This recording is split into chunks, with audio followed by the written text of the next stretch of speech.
Impact of cultural symbiosis on identity of Manipur HAIBA HIRAMda Slopeland Public School, Slopeland College AMADI ARAMBAI TENGGOL Unit 3 na SYNDUNA tha asigi kun mangada Khongjom Salt Lake da Leiba Slopeland Public School Complex da Pangthoklagani HAIRI HIRAM asiga mari lainana Slopeland Public School na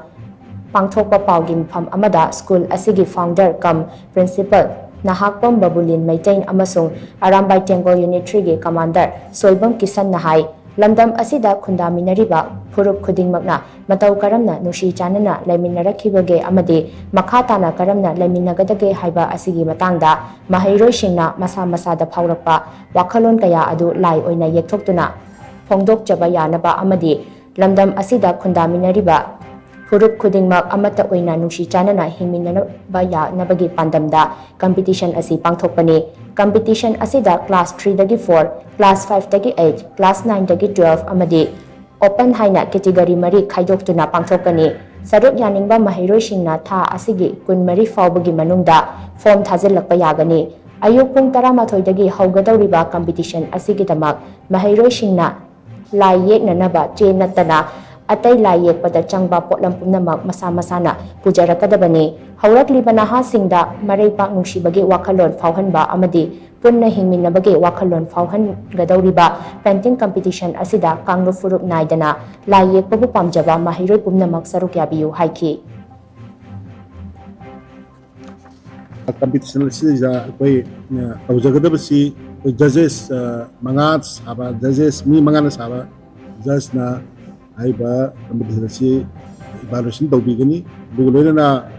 saru yabiri basingna porokadabasi kanoni akogi magi painting yenganaba masak si porakani aduga akogi silda langjari bai koina che oina pigani drawing chart se pigani aduga atopa yenganaba mukna chimudi sana pugirakadan aduna koina pung ahom gi duration si nungaina bohonabada Slopeland campus yana pak chawba yamna greenery oiba mafam amani asida koi mayam se lai ba kuni makse nungai khona bada koi na arambai gi volunteer singa Slopeland gi lai ba staff pun makaloina na lakpiri ba kuni maku ngai dina koi sewa tom mai jaram ge hena nuchi chanana laiminana bagi wakhalon do ubirakpa ngamnana ba haidana koi Slopeland gi authority ga arambai TENGGOL Unit 3 ga somnaraga haire ko समस्या पांथोक सबनी दुगो मयामदा हेन खुदोंग चानबा हाइदना full authority का कोई ताना जरगा category मरी थोंना हाइबा तारे कोई आंगांग गिसु है अदुगा ओपन गिसु लई हाइ तारे दुना मयाम पुमना मंगना मणिपुर कासिं कोयादा लई बिरिबा पांगलु फुरुप नाइदना